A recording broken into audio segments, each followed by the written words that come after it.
stress reliever.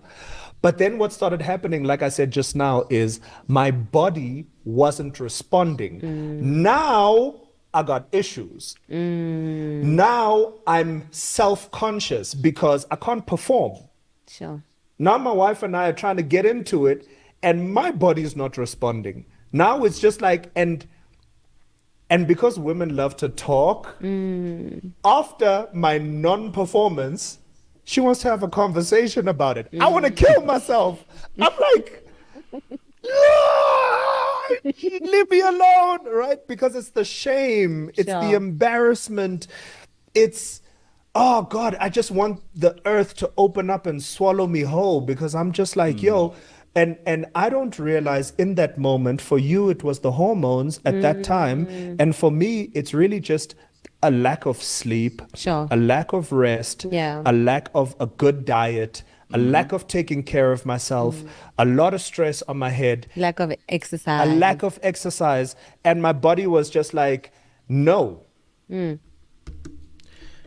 Hey guys, welcome to Little Blackbird 91, your favorite dating and relationship coach. This is an instant conversation. A reason why I think is because we had this kind of conversation on Reddit on Love Is Blind about Ramses and also Marissa, and I spoke quite candidly about having conversations about intimacy and how difficult it can be because both parties feel some type of way when the other person isn't having sex. Now, majority of times we have conversations. It is oftentimes from a woman's perspective about how the man wants sex, he gets rejected, he feels it, and we are labeled selfish, right, in some sense. But the reality of the situation is when it goes the other way, it also makes people feel rejected. And that's the honest truth about sex, that nobody wants to be rejected, whether you're a man or a woman. And that intimacy is very important to both people when they want it.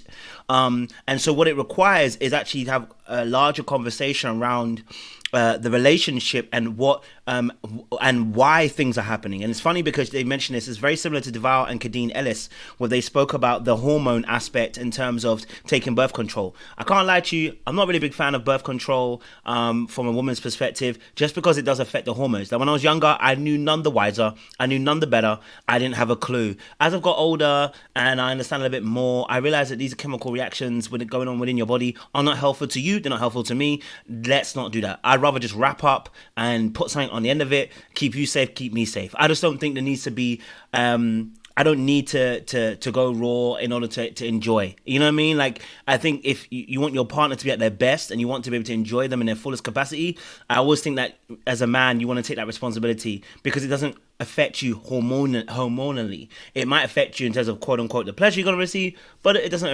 affect you hormonally. So like I think that's a very important thing. But it's a great conversation. These two, I'm new to them. I literally came across this just today, and I was like, you know what? Let me kind of watch a little bit of them, and then I kind of said I'll do a little blind review about it. And I think it is an important conversation when it comes to marriage and relationships as well. I think it's a great conversation. So I love what they talk about, and I hope that you guys will enjoy the conversation. I won't be able to play all the video, but this conversation section is really powerful as well. So if you're new to the channel, make sure you like, share, subscribe, click on that bell button for notification of the uploads. We appreciate you guys. Stay locked and stay loaded, okay? It's very much appreciated, okay? Let's look into this video. Let's get involved, man. Now, Sure. my wife at that time, remember, I'm not initiating, right?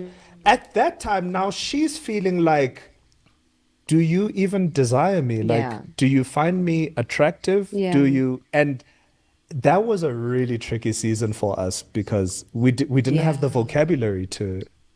And let's pause it right there straight away, okay? Because there is nothing wrong with her feeling rejected in that moment. You know why? Because she's a human being. And when you want something and someone says no, there is going to be that feeling of rejection, right? She wanted to have sex with her partner, but her partner's not initiating. He isn't forcing it. He isn't trying to make it happen. And so in that reality, you'll realize that, you know, it is a real thing that she felt rejection in that moment when he didn't want to have sex. He was stressed. He had work on his mind. He's probably thinking about how to pay these bills. Like, there's a lot of things going on in his mind, just like it is for women and when something's happening. And this is why the conversation is needed, bro. This is why the conversation between a couple is so needed, because let's say we're not having sex. Let's say something happens and the sex dies down. I may feel rejected. I may feel like, you know what? Why is sex not happening? I may feel that way. But what I really need to do is to reach out and really create a safe zone to have a real conversation. Maybe the sex is dead. Now, I'm going to be honest with you. I've worked on my sex game. I'm just going to be honest with you. Hey. But still, it may be the sex game might not be on point. Am I rushing things? Am I not creating enough, seduction for you? Maybe, is there something that, are you feeling it in a space where you're just not feeling it right now? Is it a case of hormones? Is it a case of, stress? Like, there is something going on with you that you're feeling that I also need to be aware of. And this is why it's so important to have that conversation around intimacy and sex. We cannot leave it up to a place and be like, you know what, like, I wanted sex, you didn't give it to me, and then be done. No, we got to have a real conversation and invite the person to the party to explain what's going on. Because if we do care about each other and love each other, then there's a need to be able to have that conversation, right? So this is going to be a really powerful intersection of conversation they're going to have. So that season was very tough for me, and obviously for you. Yeah. And because there was so much happening, I'm taking offense that this man does not find me desirable. I remember I used to ask, but outside desire, remember sex communicates love to me. Yeah. So I would even ask, do you love me? Now let's pause right there. There is no entitlement about this. Do you see what I'm saying to you? Like, it's not entitled. See, this is why we're saying that she felt like she was being rejected in that moment, and she felt like, do you even love me? Why should she feel that way? Why should she? There's no entitlement about this. It's simply being about what message is being communicated. That's how she felt. Now, how you felt does not mean it's the truth, but it is your truth. And so that has to be communicated to him. You know what I'm saying to you? Nobody likes being rejected. This is why I said that this conversation, whenever we make it, so like someone's entitled, no one's entitled. It's just feelings. For have your partner reject you, whether you're a man or woman, is very painful. Right? It's very, very painful. So what needs to happen is a conversation, not action and not judgment. If we make an action and a judgment, if we make a judgment, we'll make an action. Can I say that again? If I make a judgment on why you're doing what you're doing, I will make an action that probably does not benefit us or myself in the long run. So what I need to do is, I need to open myself up to saying, I need to inquire what's going on. When you're married and when you're in a relationship, your first stance has to be inquiry. Now, I'll be honest with you, that wasn't always my first stance. In fact, I'm still learning that process. It's very difficult because I've always been in a place of, well, I know what that means and I know what that means and that means this. And then I make an action based upon it. So if I feel like X, Y, and Z line up, then it means that actually in that moment, this is what it means for me. I'm now going to do what I normally do, which is survival techniques and survival mechanisms. I may avoid you. I may, not want to engage in sex at all now. Like, I'm going to feel very tenacious. And especially if you're dismissive, avoidant, the difficulty about this area is that once they start feeling that rejection in the area of sex, if they have not worked on their communicational skills, you're going to see them shut down. You're going to see them initiate sex less. You're going to see them emotionally distancing. You're going to see that person now not wanting to be close to you, even physically, because they don't know how to communicate to you that they feel some type of way about being rejected in sex. And this is what can happen. It can be very, very difficult. Now, the problem with that is that if your partner also is not secure, and even if they are, your behavior or her behavior that is dismissive can end up triggering them to also move as well. So this is why somebody has to stand there and go, you know what, I am triggered, but I want to have a conversation. I want to be able to discuss this. I want to inquire about why this is happening and what's going actually on. So this is a really good conversation. Like I said, I think it's great. Do you know what I mean? So for me, I felt, one, the rejection part of that. Does this man even love me? Does he find me desirable? But also there was the frustration of, why is it not happening? Yeah. Why are you not coming to the party? Like, because it wouldn't be... And that's because pressure, because it right? wouldn't be immediate, right? Yeah. We would get into it, and then it's like, It's like, my brother. What's happening now? Yeah. And that is the conversation, baby, that people are scared to have. Yeah. And it's the most important conversation to have because something was happening. You know what I'm saying to you? Something was happening. And this is why that conversational piece is so important on both sides. Both people, the person who feels slighted and hurt and rejected, must also open up a space to converse from a place of inquiry. And the person who may also be doing the hurting, not even intentionally, also must open up the space to be transparent and honest about what they feel is going on. I feel stressed. I feel like I've got a lot of things going on. Maybe I feel like, and a lot of it's happening to my head. And they're going to explain something. And the reality is that sometimes you just don't have the language. You know what I mean? Sometimes you just don't have the language because you've not prepped for this area of a relationship. Most of us can talk in other areas, but sex is one area that we don't feel we should talk about because it should just happen. Yeah. Because, even when we look at these adverts, double men's clinic and all these things, it's like... Oh, God. And now my wife wants to be like, should we set up an appointment for you at men's clinic? I'm just like, say kill that. me. I never said that. You did say that, darling. You see? Did I say that? Yeah, you did. Yes, you did. But baby, let's explain. Look at his facial expression. And listen, and this is, I'm going to say this straight, yeah? This is why both men and women need to talk. And I'm going to say this because you see his facial expression told me straight away that he was hurt by that. But I wonder if he let her know at the time if it hurt him. And this is why I say to you, listen, it will look more sassy when men start talking up because you're going to realize that women are not perfect. And it's going to look more painful in that relationship. But men need to also talk up because if you don't talk up, you're doing your partner a disservice. By you not saying what's affecting you, you actually do her a disservice because she does not know where she needs to work out and do better. And then you leave yourself spare because then you're going to be like, well, she doesn't do what I need her to do. And this is where men end up kind of cheating and end up going outside of a relationship because they're not being honest about what they really need from the relationship. Now, brother's body language told me everything I need to know straight away. When he said that she said, want to go to the clinic, that broke a man down. That's why his head went straight down.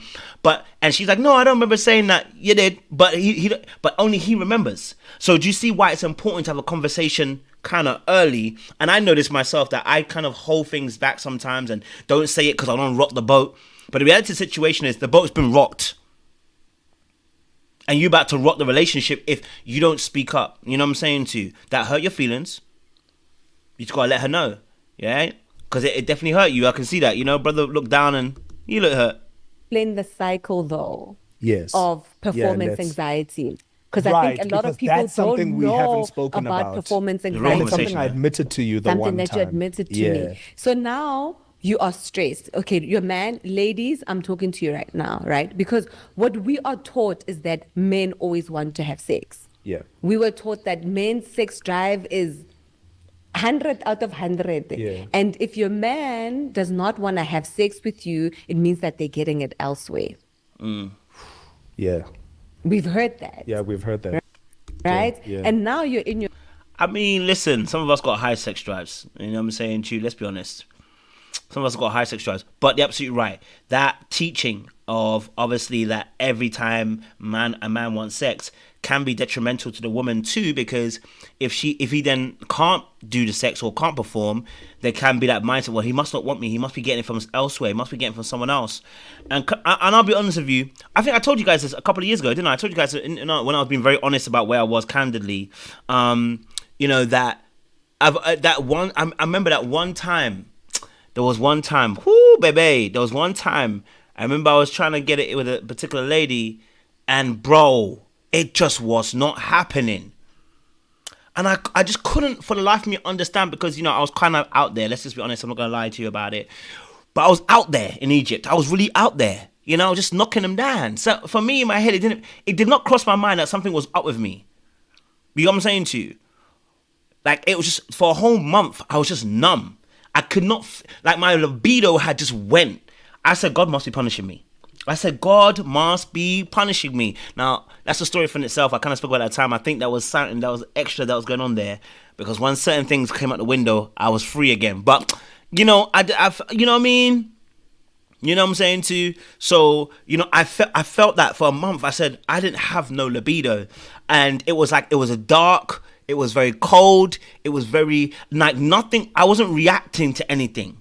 Like even corn couldn't get me. I had nothing to give. I said, bro, what is going on? I feel like someone's gone to the juju man and just touched me. You know what I'm saying to you? I'm out here begging God, listen, big man, you know, come on, talk to me. What's going on, bro? So I can understand when there's a moment where you just don't feel like it, and it's hard not to personalize for the other person. Now, can I be honest with you? When it did happen to me, I had a conversation with a person. We were lying in the bed, and I was talking to her, and I was like, listen, I can't lie to you. This has never happened to me, and I know it sounds stupid, but it's never happened to me. I promise you, this is my first time ever having this. I do not know what to do. Yeah? And so I had a conversation with the person. I said, I don't know what to do. If I'm honest with you, I don't actually know what to do because I've never experienced this before. It's a new thing for me. And I said to her, it's not like I don't desire you. I desire you. Do you know what I'm saying to you? I want you. And I get to the action of doing it, but then it's like the man downstairs don't want to respond. And I said, this is odd. I don't know where it's coming from. And I won't even lie to you. I wasn't even that overly stressed at that period of time because I was still earning good money. I wasn't really thinking about it too tough. And I don't know. It's just one of those moments where just for that month, yeah, it just didn't work. It was not working. And then another occasion where I had I would like to say I had a situation. I remember I had it and I said, I don't know. It was just like, old bro was not working. You know what it is also? Giving yourself some rest time and period as well. Because I was back to backing. I can't lie to you. I was doing a lot of that. And giving myself a bit of rest time, I didn't really do that. Do you know what I'm saying to you? I was just trying to go from one next to the next to the next to the next to the next. And when I had that conversation with a person, I said, listen, this ain't, again, I had to have a conversation. I was like, look, I can't lie to you. This ain't it. This ain't, do you know what I'm saying to you? Like, this ain't it. You know? The next time I'll be okay. I had no clue if I'll be okay the next time. You know what I mean? You know what I mean? I can't tell you the next time I was going to be okay, but, you know, the next time I was okay, and I thank the Lord. Oh, my God. Thank God. But again, those conversations are really important to have with the person. And it's funny because when I was in that place, and maybe because I didn't have a relationship per se with the ladies that I was doing that with at the time, I took the pressure off myself by saying, have a conversation. Because and again, this is something I learned because I was really out there, that I said to myself, I'm going to learn as much as I can. That means I'm going to have real conversations. If I like something, I like it. If I don't like it, I don't like it. I'll tell people this. And I said, I really put myself in like awkward positions to have conversations because I really wanted to learn. So I would have conversations like, okay, was that good for you? Was that not good for you? Like, what could be done better? Do you know what I'm saying to you? Okay, like, blah, blah, blah.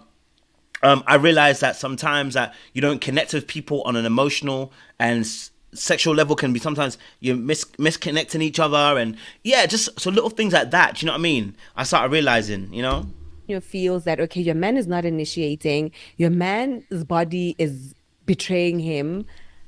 You try once, you try twice, and because of that performance anxiety, now he's worried about is it going to happen again, letting you down again, right?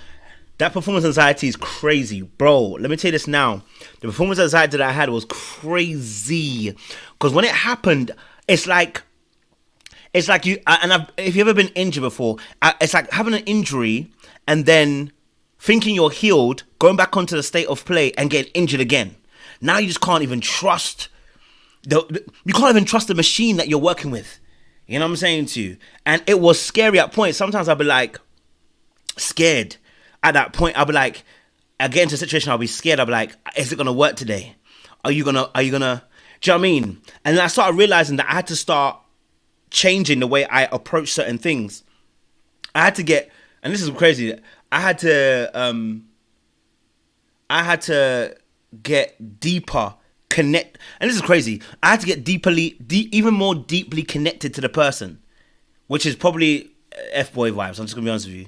But I had to get even more emotionally connected to that person and to be able to create the environment of safety that I needed. Do you get what I'm saying to you? So now I realized I was treating myself like a hoe and a scumbag and a J-bag. Let's just be honest. I was treating myself like a hoe, and at a certain point the body was telling me, yeah, you can't be a hoe forever, my guy. We're not just we're not a hoeing machine. You gotta work it through. And so I had to change tactics. This sounds so wild, but I'm just hopefully I'm helping you guys understand this. I had to change tactics. I had to start connecting in a way with the person I was actually doing the thing with. I had to have some emotional connection. I had to start talking, conversing, letting my mind be a little bit more stimulated, not rushing into sex. And this is where I started learning some things. Stop rushing into sex. I started learning, no. The sex part isn't the sex part. Right? And maybe that's me getting older too. I started realizing the sex part is not the sex part. Because what was getting me hot was the anticipation of getting into that place. So I had to change tactics to being now, it is a foreplay which is not the foreplay which is not necessarily in the presence of the person. It's what's getting me hot. That's what gets me reveling. You know what I'm saying to you? I started realizing, no, I need to start, maybe there needs to be a bit of dirty talking beforehand. Maybe there needs to be, some anticipation of us going to meet. I have to be a little bit, do things before we get to that place. So that when I got to it, it's a natural vibe, we flow. You know what I'm saying to you? And we go into that place and it's like, yo, yeah. You know what I'm saying to you? Whew, maybe that was a dangerous place to be in because that was painful. I just couldn't trust I couldn't trust it no more.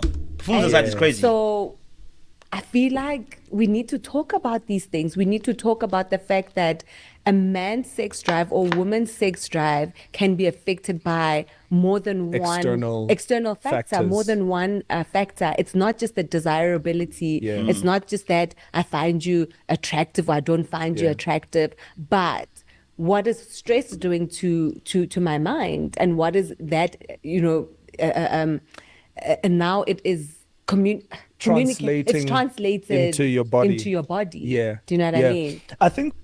Okay, so here's what I started realizing. Good question. Another round. Good question. Said, yes, the anticipation to be everything, but how do you keep the feeling through, the follow through? Okay, so this is a really good question because this is something that I actually had to, at the beginning, I had no clue. Can I be honest with you? At the beginning, I had no clue because I would do that and then, and I wouldn't necessarily have the performance anxiety, but I would be thinking about it, right? And of course, for us men, blood flow is important, right? Blood flow is very, very important. So I started drinking a bit more water. That was one aspect. I think the other aspect is, like I said, I stopped treating my body like a sex object. And that sounds weird. What I mean by that is a mental switch rather than the actual action. So not the action. I was still being a sex pig. I just gonna be honest with you. I had to be, God forgive me. You know what I mean? I was still being a sex pig. But the reality of the situation, what I was looking at was now I needed the sex to have some level of gravity and some meaning to it, right? And I needed to have some form of connection and safety. Because the initial excitement of having sexual partners has gone. So now it's no longer about just conquering women or having sex with women. That excitement is gone. So that thing that makes me, the adrenaline rush and the blood flow had gone. It's like, okay, I've reached my pinnacle. I don't have no reason to do this no more. Like I don't have a reason to keep sexing. You know what I'm saying to you? So now the excitement's kind of gone. So now I had to deepen it, and this is where I was a bastard. I can't lie. God forgive me. I was sorry to the ladies, man, that encountered me because I was a bastard. This is where I had to deepen sex. I didn't lessen the frequency. I just deepened the sex. I had to deepen the sex in the sense of I had to add a meaning to what was going on from my perspective, right? So now I changed my tactics in the way that I was going into sex. I was trying to connect with the person. So I would have a bit more conversation now. I was having a conversation before, but now I'm having conversation. Do you know what I'm saying to you? And so now what my energy is now like being conscious about what's happening during the process of sex. I'm trying to be present. I'm like, all right, cool. I'm doing my thing. I know that this position or this thing, I know it works. I know when I do this gonna get a response. But I need to have a conversation. So now I'm having it. I'm like, yo, are you still with me? Yeah. Okay, cool. All right, cool. It says, wait, do you need me to stay here? And so what would end up happening if I start, because I'm going to lie to you, there's moments where I feel like the blood, it feels like I couldn't, I remember, at one point I couldn't feel. Yeah. Broskies. I don't know how to explain it. My body disconnected. It's really interesting. I'll talk about this. I just realized. My body disconnected from, like my being disconnected from my body in a sense, right? So like, I remember at points I couldn't even feel the man downstairs. I couldn't feel him. I was going purely based on instinct. Sometimes I would look, I'd be like, is he still there? Because I couldn't feel nothing. And maybe that's because of, maybe my body was starting to betray me about the amount of times I'm having sex with different partners. And maybe my body was trying to tell me, we need you to stop because you're having sex with too many different people. It's beginning to create a disconnect. This is why I said the scariness when it comes to sex, where I started realizing there's a lot of scariness that we don't talk about when it comes to sex. The amount of sexual partners I was having. You know what I'm saying to you? So for me personally, I started realizing I was disassociating. But certain people, when I was having sex with them, I felt connected to them. This is what kept the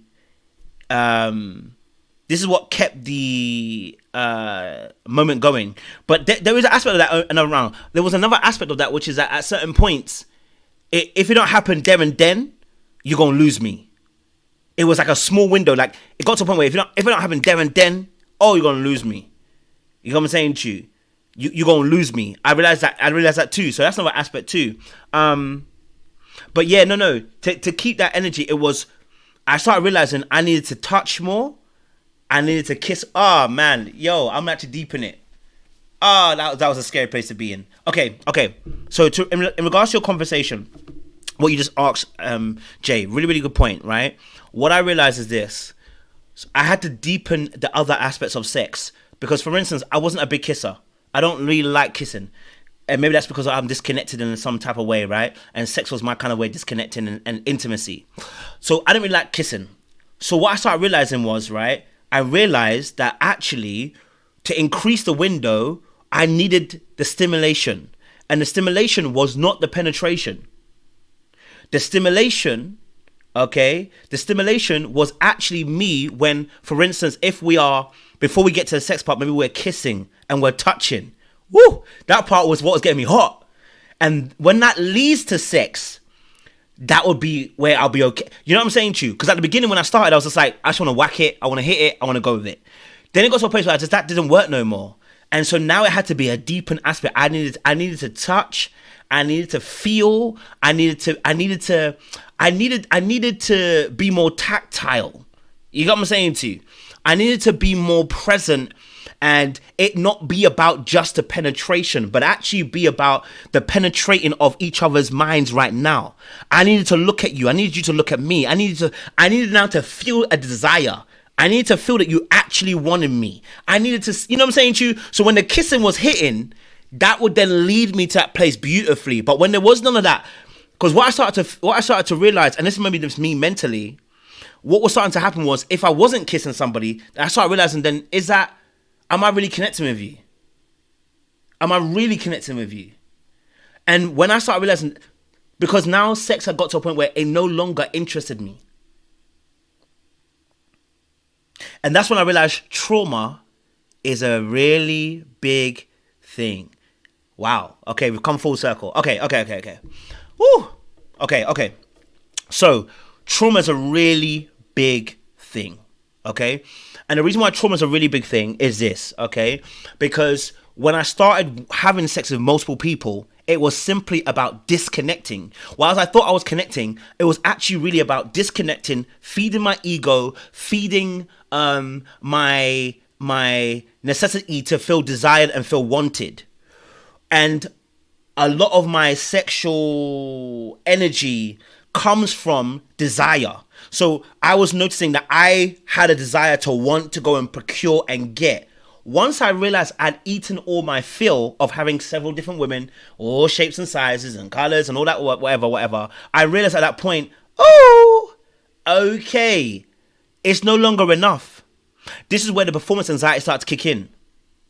Okay, that's when my performance anxiety starts to actually really kick in. And so now what I was desiring was actually for you to desire me the way I'm desiring you. I needed to feel that. And the way that I was measuring that may not be necessarily right. Again, it's probably I needed healing. The way I was measuring that was, let's see how much you want me. Let me feel it and let me see it. And I think many people can understand this as well. Like, you can feel someone's desire for you and you can feel it through their energy, the way they look at you, the way they touch you, the way that they come towards you. You can feel that. So when that feeling goes, my feeling also is going as well. And that's coming back to the people pleaser, but it also comes back to the fact that we are very sensitive to energy as well. Many of us are sensitive to energy as well. So you can feel the sexual energy that person has for you and the desire and the want they have for you. That is the turn on. So once you get past sleeping with many people and you've enjoyed what you've enjoyed, that no longer suffices you anymore. So now you need something else to turn you on. And I'm guessing it's the same for relationship couples. In the very beginning, you're like bunny rabbits. You're sexing each other. Baga, baga, baga, baga, baga, baga. Then it gets to a certain point that is no longer and that is no longer enough because you've reached your plateau. Right? You've reached a plateau. So I can see how it happens in relationships of couples that you've reached a plateau. So something needs to be injected in order to bring a freshness to the sexual appetite. And the way that I was able to bring it into play was that I needed to feel your energy, your desire. Now that may be change of locations. That may be that actually now I need to have more conversation beforehand. That may be that, you know what, let's take a break from sex for a little while. You know what I mean? Let's take a little break, right? Let's take a little break from sex. It got to a point where I just could you know what? I'll let you nut off and I'll just be like, I'm good. It just wasn't, there was nothing for me at that point. That's when I realized, okay, something new has to happen. You know what I mean? Something new needs to happen. I need to feel your desire. I need to feel your want. This is where the reinventing needs to happen, right? I need to reinvent myself. I need you to reinvent yourself. Maybe I need to add costumes to the bedroom. You know what I'm saying to you? Maybe we need to start sexting a little bit more. You know what I'm saying to you? Maybe I need to feel more emotionally connected to you. You know, maybe I need to feel more closer to you, whatever it is. You know what I'm saying to you? There needs to be more of that needs to happen. So something needs to shift in that area. You know what I mean? Something needs to shift. I think also what we should speak about is the culture around sex. Yeah. And how a man's performance is directly attached to the size of his ego. Ooh. Right? Is that the manhood? Yeah. Sure. You know what I'm saying? Yeah. Because now it's like, how do I walk with my shoulders up and be like, because for me, the greatest compliment is my wife having a private conversation with her friend and being like, nah, he put it down. Like, do you know what I'm saying? I'm feeling good. I'm feeling good about myself. I'm like, and listen, this is absolutely right what he said as well, man. He said a little big thing. And I totally understand what you're saying. You know, I think that's a major thing in terms of for us as men specifically. And I can't lie to you, once I was able to figure out how to become Mr. Stamina, listen, my ego went through the roof. I'm just gonna be honest with you. I ain't gonna lie to you. And that's a real thing. That's a real thing. Because when I was in relationships, let's be honest, if the exes came back and they told you stories, you know what I mean, the mouth was working, but the guy downstairs, he wasn't as on point. Let's just be honest. And as a man, this does make you feel some type of way. Manhood, ego, all of it, and that's going to internally affect your performance. So when I decided to explore that world of sex, I also explored how to also please, or how to last longer, or what needs to be done. Do you know what I mean? And that's when I started drinking. I started doing what's it called? What's it called? The exercise where you, for men, it is keto. Is it keto? Is it keto? No. What's it called? For men, it's called something, and I can't remember now. Actual thing for sex for men, they have to practice these exercises where we squeeze our pelvic muscles in the area, or like the bottom of the pelvic muscles, and I can't remember what it's called. There's an actual exercise name for it. But Kegel, thank you, Kegel, thank you. And so had to work on the Kegel aspect to make sure that I'm on point, because that's also a part of it, strengthening those muscles. I then had to start working on, actually I started realizing I haven't got strong I got big quads, but I had to start working on building the quad muscles so that when I do go into more squat positions, I'm not affected by my stamina because I'm thinking about how to, your body's shaking because you're in a position for a little bit too long. I had to work on that. Once I started working on my core, I started realizing this all affects your performance. I started working on certain movements. I would, I was doing a lot. I was really practicing a lot. I started working on the movement, to practice how that movement would work in a bedroom situation. I would work on the thrusting. I was doing all of that because I said, listen, if I'm going to be here, I'm going to be here. But I'm going to make sure I learn. And what I realized is then this is all a part of also the growth, but it also is a part of the performance. But then it feeds back into your confidence. And then your confidence is going to feed back into a loop of your performance. You know what I'm saying to you? Right? So I started practice. I just started, what I started doing is, and also I came into sex into a mindset of, you don't come first. You have to serve. You got what I'm saying to you? Because you can blow at any time if you're a man. Do you know what I mean? It's a real conversation like what was happening in the marriage. I really was trying to make sure. So my mindset every single time when I was going to that space, when I was in Egypt, by the way. Of course, now I'm a saved, born again, and I'm really trying to live the life of Christ. But we're having a real conversation. What I started to realize was that in that moment, I said, okay, now when you go into sex, you don't have a mindset that is, your mindset is first and foremost, she must climax first. If she does not, the mission objective is not complete. You know what I'm saying to you? That is how I read it like that. I said, you don't finish the mission unless she has climax. And I think every man should be in that position. At least from the start. I mean, there are going to be days where that won't happen. But I think your mindset should always be that. Because you as a man are always going to climax in most cases. So my mainframe mission was always, how do I respond? How do I move? How do I make sure? No, it's not public now, so we're having a real conversation. I'm talking about a real thing for couples, especially because this is a real thing for those who are actually in that are actually in relationships. Trust me, for those in a relationship, because honestly, especially as guys, sometimes we don't talk about it, but your performance affects you mentally. And if you got bad sexual performance, it affects you mentally. It's so real. And so, yes, your woman will love you, but I always told you, I have not met a woman that enjoys her sex that cheats on you. I'm just going to be real. Okay? So, I ain't seen it yet. Someone could tell me something else, but I ain't seen a woman that's satisfied sexually that has cheated on a man. I haven't found one yet. There may be one person out there, but that's what I'm saying. Now, I say that very with all jokes, but it's real. Okay? The reality situation is, you got to be working on those things. And tantric sex is another great one as well, working on those things, not rushing into sex. Like, I'm telling you, like, I just started realizing that taking your time, why is it always you're trying to go, why? In fact, you're going to last longer by just slowing it down, bro, and focusing on those key areas. And, I'm saying you're focusing on the key areas. And so a lot of those kind of things in that essence too was really important. I started realizing there's a lot of conversation that needs to happen around intimacy. So it's just a lot that's going on about that. Do you know what I mean? Just a lot. Yeah. That's right. We don't really have that kind of those kind of conversations. No, that's fine. I'm saying in a world, right? Yeah. Like, yeah, I'm feeling like, that's right. Like things are good. So immediately when I am the cause of depriving myself of those bragging rights, my ego is shot. Yeah. So I'm coming to performance anxiety. So even before going in, guys, I'm already down. Before anything, I don't even want to approach it now because I'm like, I tried this, I tried that, it didn't work. And literally my mind is now getting in the way of me doing anything because I'm just like, I don't know. Like, I don't know how this is going to go down. And at that time, women, you need answers. Yeah. You're a woman. That women need us. They're like, Chief, I need you to account. Sorry, what kind of questions was I asking? She's asking a question. What kind of question is asking? He go and tell the truth, I hope.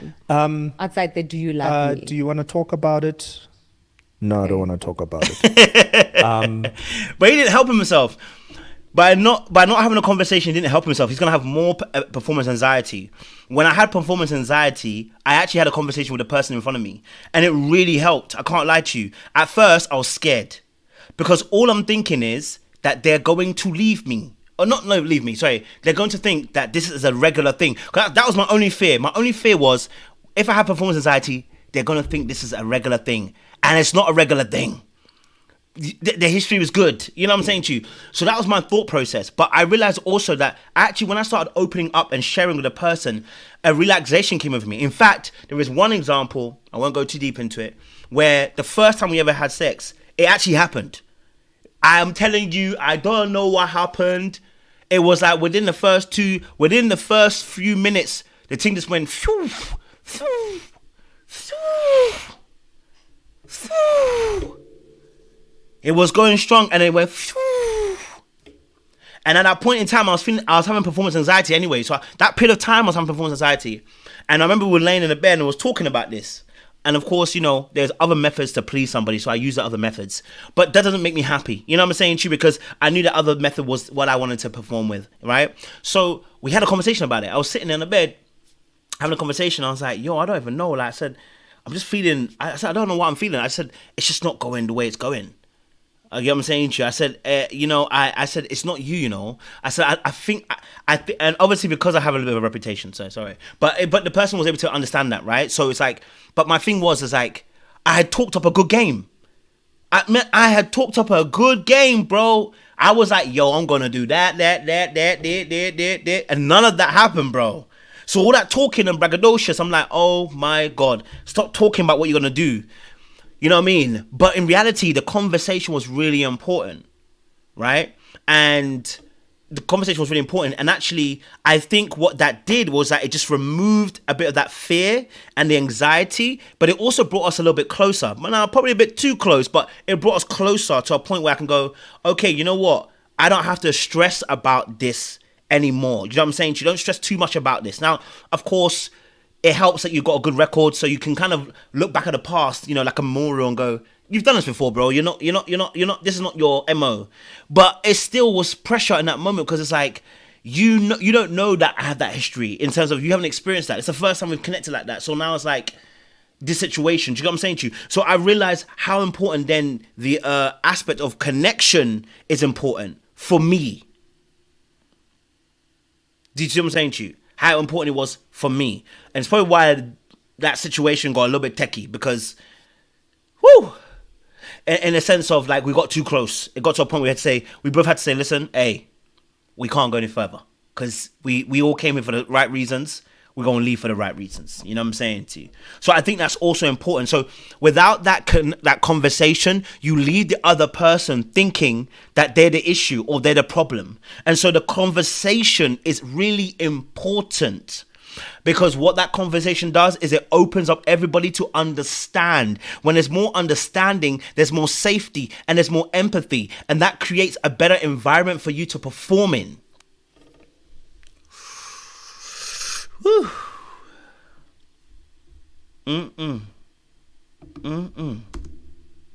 Is there something that you need to tell me? Do you not love me? Do we need to speak to someone? What's wrong? You know, and I don't have answers to any of these questions. And again, I don't want to talk about it. Why? I'm embarrassed. I'm ashamed. My ego has taken a knock. And I'm just like, yo, I don't. Now, in hindsight, I can see, oh, okay, actually, you're just stressed. Yeah. Actually, you're just, and I mean, since then, I think we've had a great sex life. Right? Why am I getting shy? No, but we have, you know what I mean? And it was really through, it's almost releasing yourself from the responsibility and the shame of what your body is telling you. If anything, when that happens, it's just your body sending signals to you to say, hey, go away, take care of yourself. And that's literally it. It literally is that, you know, that that it's an aspect of really, again, once more kind of just reassessing it and this is why the conversation is really important, because sometimes, like I said, you do need a little bit of a break in between, just to kind of, your mind is, and the thing is, because sometimes what happens is your mind is taking things subconsciously a lot of times. So sometimes what will come to the foreground is that there is a response, maybe weeks or days or even months later, where your body goes, all right, you know what, we've taken in a lot, I now need to take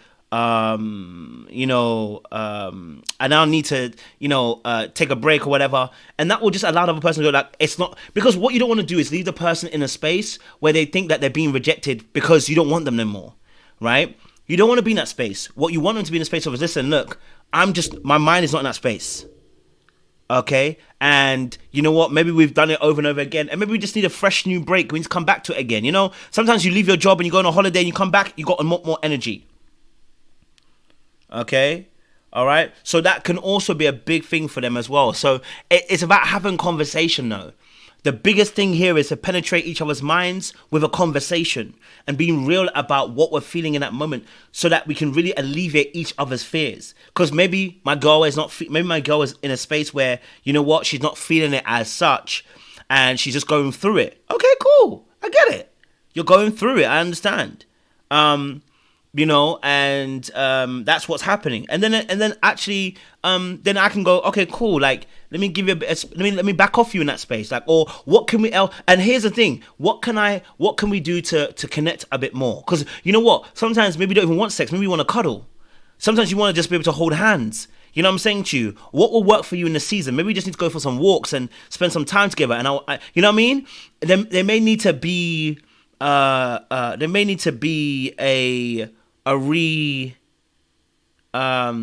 refreshing, you know what I'm saying to you?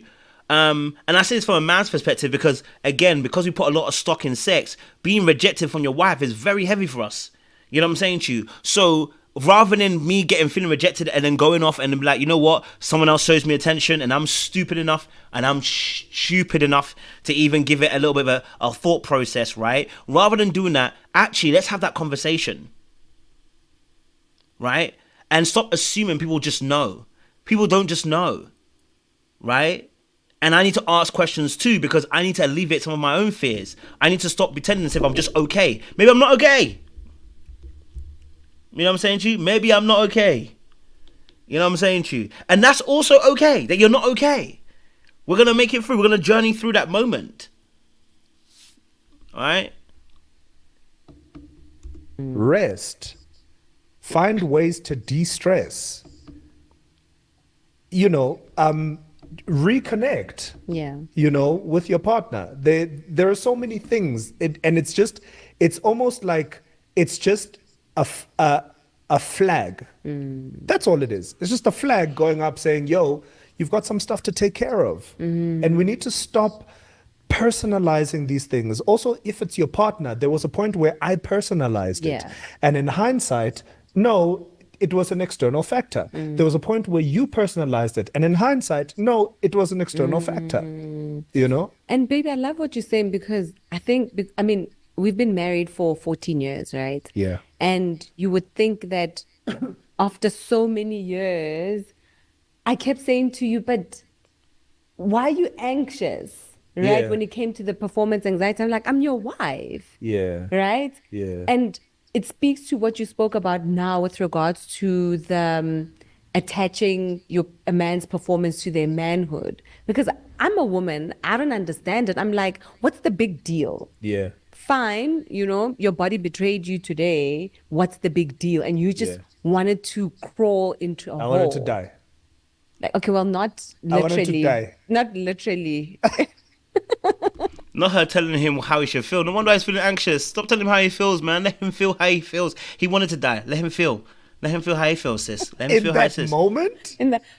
In that moment, guys, you don't understand. But what is it? I don't get it. What? You don't need to get it. Just that's the whole point. Don't try to get it. Don't try to get it. That's the problem we're going to have. Men and women do this a lot. Both men and women do this a lot. Stop trying to get it. I don't need to get it. I just need to hear you out. I may not agree because I may not see it the same way, but I don't need to get it. Men and women do this all the time, okay? Where we try to get it. I will never get it. Stop trying to get it because you're a woman, I'm a man, and me trying to get you, it doesn't always work. There's some things that will never be get. I will never understand pregnancy. I will never be able to get it. I won't get it. You know what I'm saying too? I just won't get it, and I understand that. And same for women too. She might not get it. You know what I'm saying to you? It's not important to get it. It's just important to receive it. But you see what happened in that little moment. Just a little bit. She was like, she almost tried to say in that moment, like, you know, she was like, oh, you didn't feel like you wanted to die. No, I did want to feel like I wanted to die. No, don't tell me how I felt. Let me feel how I'm feeling. You know what I'm saying to you? She felt uncomfortable almost hearing him say those things. But don't worry, sis. Like, he's not going to die. He's just telling you how he felt. Let him feel how he feel. Let him finish and let him land. And trust me, he'll be okay. Just let him feel. You know what I'm saying to you? And man them, if you're doing this for ladies too, let your lady feel that nothing's going to happen. Let her feel how she feel. Validate that feeling by just hearing the person out and just listening to them. That is all. Validation does not mean that is the truth. Validation simply means I hear what you're saying. That's it. I'm hearing you. You know what I mean? That's all you need to do for anybody, man or woman. All you need to do is validate them. Stop trying to think, okay, for the other person. Is it, guys? Men, what is it? Tell us. Why is it that you feel like crawling into a hole It's because of when you can't perform? It's because of how we've been educated around sex and how your performance is directly attached to your worth, your self-worth. Oh, really? Yeah. Really? Yeah, fully. That is a big cross to carry. Hey? It's from the change rooms before you got to play sports to guys sizing each other up, you know, being like, yeah, you know, I'm hung low, I'm whatever. Literally the entire conversation. Is that a thing? I'm hung low. Yeah, if you happen to, Oh, wow. but conversations that women also have About men. where Where and the their size matters. and everything. Now the size one for me, you know, everything what you're saying makes absolute sense. The size part, let me just be honest with you. Performance, I don't know, maybe I need to do some more healing. Performance thing is important for me. I think it's important for me in a sense of it's like doing anything. I want to perform at my best. You know what I'm saying to you? I want to be at my best. Okay? So whenever it comes to performance, I always want to be at my best. Now there's probably a part of it which is also unhealthy. Right? It's a part of it which is also unhealthy, which is, yes, it attaches to my ego, you know, my manhood in some sense. So there's some aspect which is positive, which is that I want to perform the best. I want you to be able to feel, you know, at your best, and I want you to enjoy sex to its fullest. You know what I'm saying to you? You know what I mean? Because I remember, you know, I had a situation where, you know, the girl didn't ever climax, but she said she was always good. And in my head, I said, how can you be good? You know what I mean? I said, how can you be good? I said, that's not good. You know what I mean? It was in my head. I was like, oh, that wasn't good. You know what I mean? Like, as for me personally, you know, performance is important. You know what I mean? It doesn't mean every single time I'm going to get it right. That's what I've also learned. That's not it. But it's a case of like, you know what I mean? I want to, you know what I mean? I want to be a consistent performer. Not that you don't know what you're going to get today. You know what I'm saying to you? Yeah. And I'm sorry, you know, if you're a woman and you shouldn't also want to settle for bad performance and be like, you know what? I'm just satisfied. Are you? Huh? He's going for 2 minutes. He's cummed. Are you satisfied, sis? You ain't. You know what I'm saying to you? You ain't gonna be satisfied, sis. No matter how much you talk about it. You know what I'm saying to you? You just got hot. You just got started. In 2 minutes, he's done. Come on now. Performance is important. It's very, very important. So for us as men, it's important because we are the ones who are doing the penetration, but also because we oftentimes control the timing. Because if I decide to blow, it's probably done. I'm going to have to go and sit myself out for a little while and come back again. I'm going to need a refraction time to come back. You know what I'm saying to you? So the determining factor of that even engagement of enjoyment can be that. Now, of course, if you work on other skills and tools, you can give yourself, you know, you can still work it out through that process. You know what I'm saying to you? You know what I mean? Make sure that the thrust is strong, but also the mouth is strong. You can go with it. You know? So that's also important. You know? Everything, you know what I mean? And them saying, Sure. yeah, no, I can't deal with a small anyana. No, I need a, you know what I'm saying? So all of that speaks to our ego. Yeah, All it's of true. it. You know what I mean? And so you go out into the world already with performance anxiety. Sure. Already from the get, you're just like, man, you know, and you know that this woman she's gonna have tea with her friends Sure. afterwards, and she's gonna talk about you. And as a group, they're gonna decide where they've put you Sure. based on your performance. It's not a figment of our imagination. Sure. It's a real thing that happens in society. And so I think, and then for myself, you know, I was exposed to pornography at a very young age. And what that did to my psyche was, number one, I had a very unhealthy relationship with sex, just generally, right? And That's really interesting because, and I'm going to allow you guys to come on board. Like, we'll have a members only conversation in a second as well. If you want to enjoy the conversation, I don't know if anybody was. I mean, it might be a little bit intimate, so I understand if you don't want to have a conversation. But I think what's really interesting about this conversation, which is really powerful, I think, is that in this space, when it comes to this topic as well, I never really got introduced to porn early. You know what I'm saying to you? I never got introduced to corn early. I mean, if I say early, what I mean by that is that by the time I really got introduced to corn, I was 18, and at that point, I didn't really even like it. So I really didn't do it. It's only because I had a partner and I was kind of far away. But yeah, I honestly, corn wasn't really my biggest thing. So it wasn't necessarily that. But you know, obviously my skills were trash at that point. I can't lie to you at that young age. But yeah, no, corn wasn't a big thing. But I understand how corn can really tamper with the mindset when you're very young. You know what I mean? So yeah, you know what I mean? Like,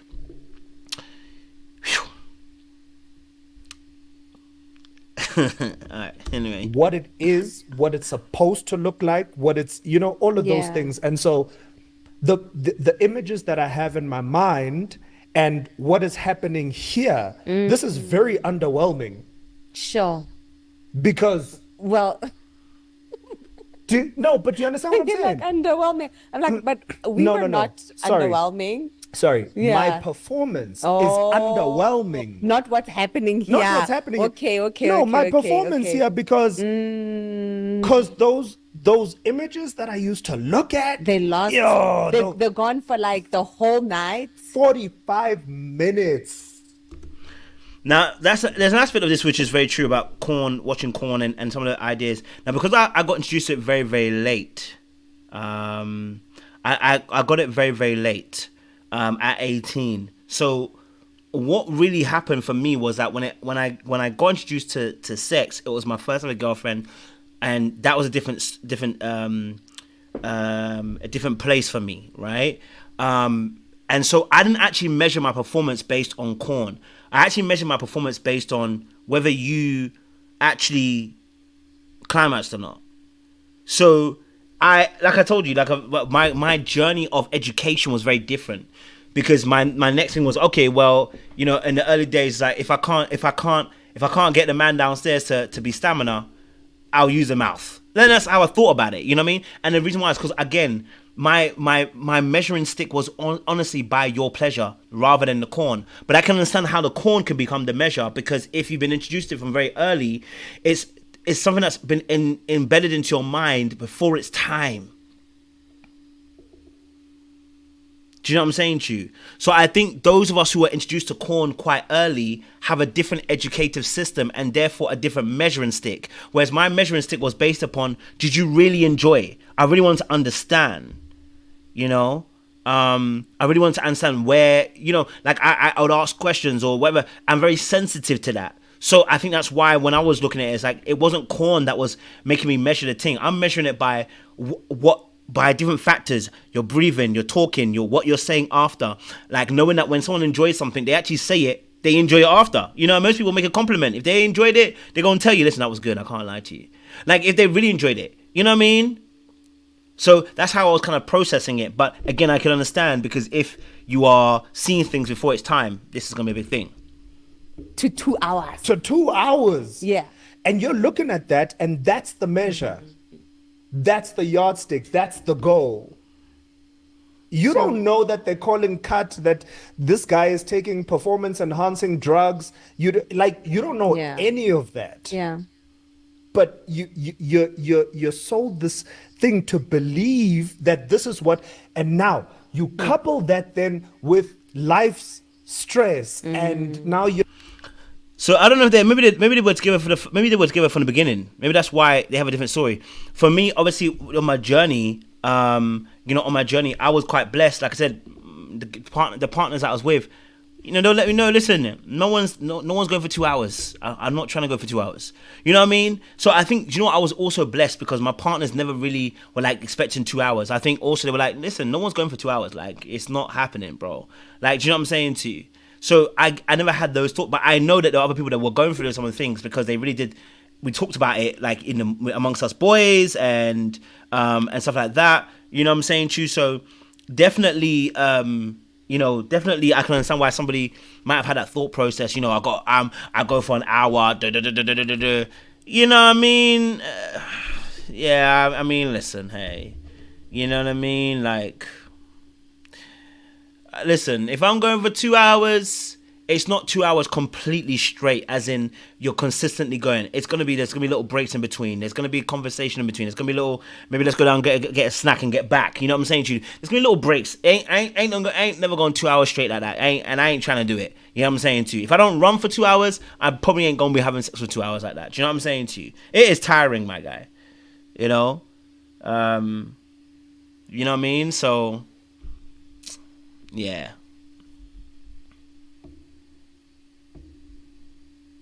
Even the ones where you do the whole day, you know what I mean? Like you do a whole day where you never leave that. When you don't. You know the ones when you're young, when you're older, I got things to do, can't do this. But when you're younger, and I probably had one of these maybe a little bit later on, where you can go the whole day and nobody leaves the whole place. Nobody leaves. You're just in that room.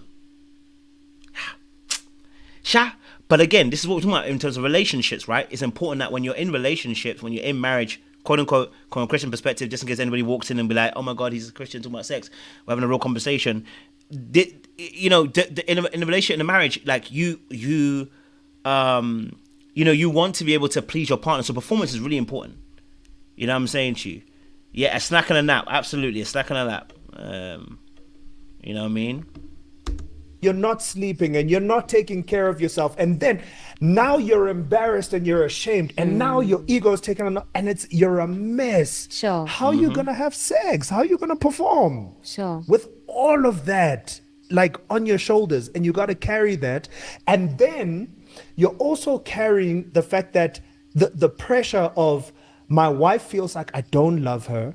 She feels like I don't see her. She feels like I'm not attracted to her. Now you're adding on to. Yeah. It's rough. So what's interesting, my love, is that, sure, this is so layered, right? Yeah. You are feeling all these feelings, all these emotions. Yeah. When we started the conversation, you said that a lot of men that you speak to are saying that there is the lack of sex is as a result of their partners not wanting to participate, right? Which brings me to these questions. Are men having the conversation about performance anxiety? Are they having the conversation about their bodies betraying them? Are they having the conversation about what pornography can potentially do? Well, not potentially, what pornography will do, to your out. I'll be honest with you, we're not talking about that. And probably we should. We need to talk about that. Us men, we are not discussing that. I'll be honest with you, we're not. I don't know any man them are talking about that. That are talking about their performance. I know that when I say that, I mean that it might come up once in a while. Like I remember when I had my situation. I remember I spoke to my boy, and when I spoke to my boy, he was like, "Bro, I had the same thing." And I said, "Fam, I thought I was the only one." He's like, "Yeah, bro, it was crazy." I said, "How did you get out of it?" He said, "Bro, just with time, it happened. You know what I mean? So there is not much conversation about that. You know what I mean? We don't have much conversation about performance anxiety, and that happens. What I do know is I remember being in school, and I remember one girl embarrassed this boy. I remember she embarrassed him. She came into school, and she came in, and this is like when we're like 17, right? Before we go to university. And I remember she came in, and she was like, yeah, me and old boy did it. And she said, I didn't even get to I literally put my hand on it, and he came.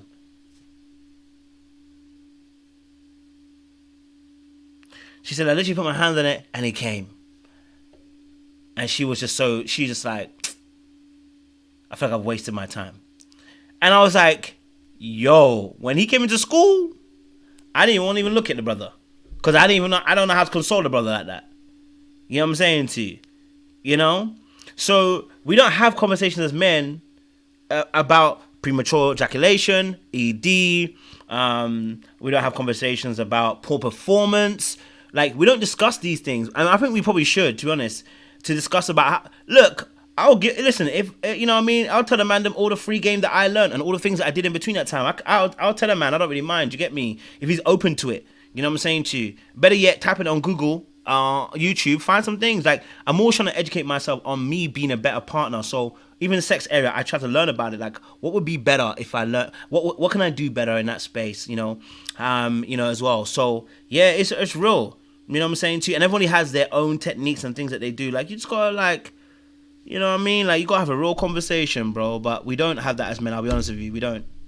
Look on sex and what the expectation of your performance will be, or even your partner's performance. I mean, I think, you know, it's a conversation that I've had often, and we had it recently where, you know, I feel like women don't know what to do with a man's vulnerability.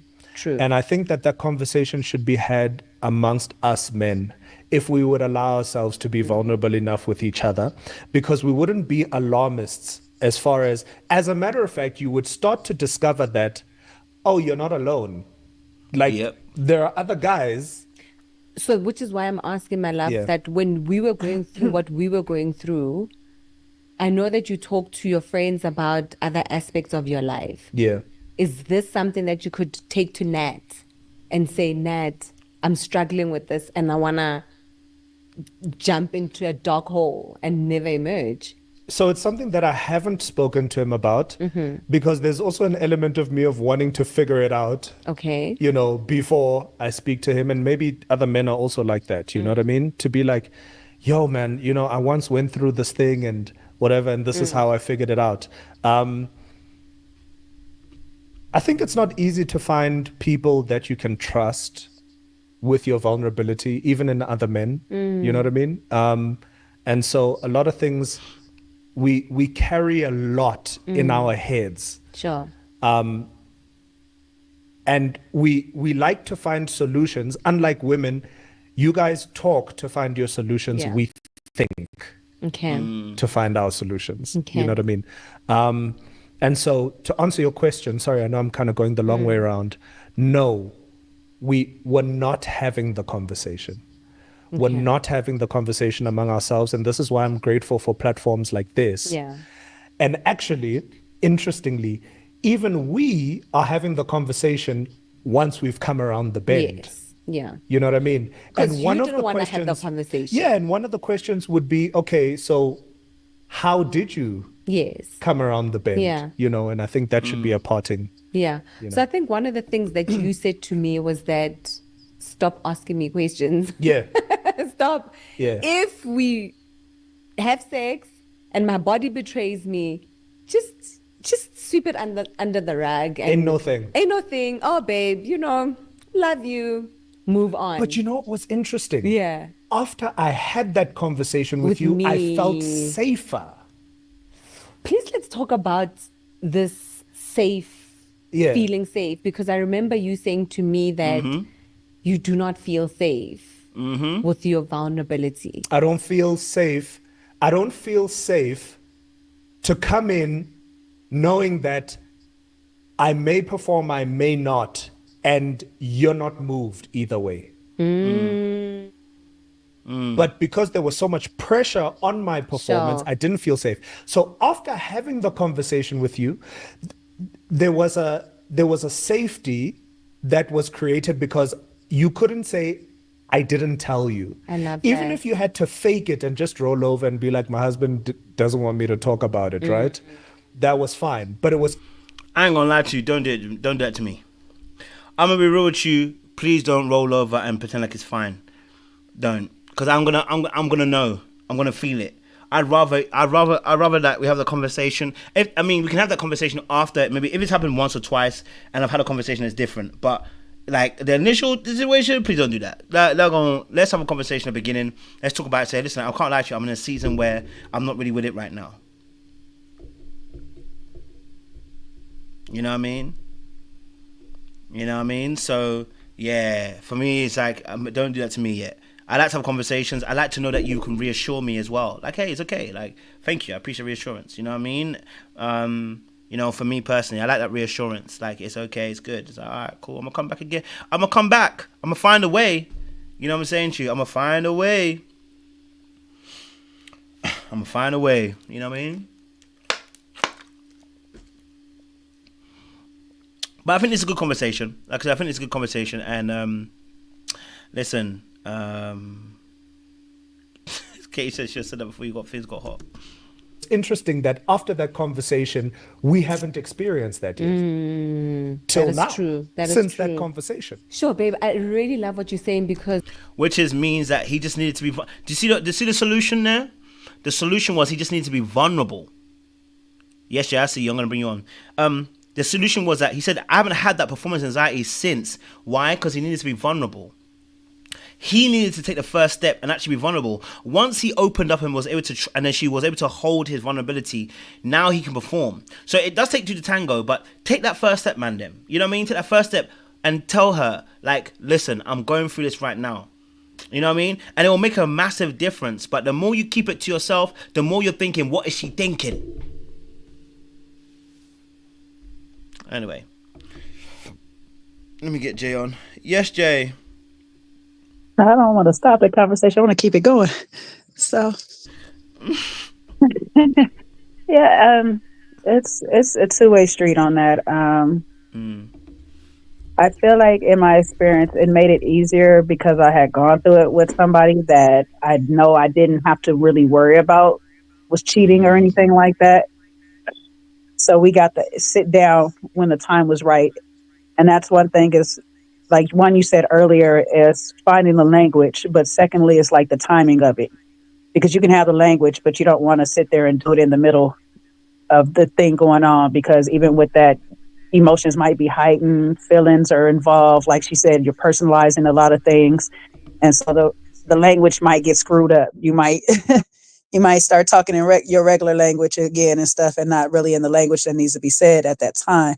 So finding the timing is right. But like I would go back to that partner, when I got to sit there and sit with them, I had to really sit there and just hear them out as a friend, one, and to listen to them actually tell me it is not me.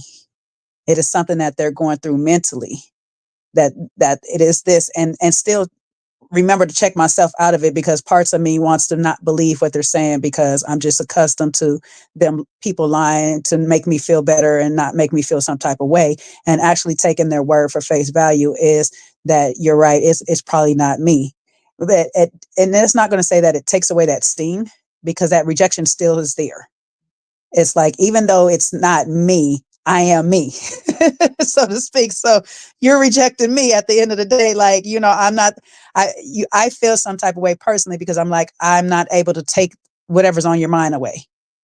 I'm not able to ease the stress that you're going through right now in a way that works for me, so to speak, at the same time. So, and to me, like she says, we're taught certain things. And to me, I'm taught like, it's a relief. If we do this, if we have sex, it's a relief. It's a relief from the stress.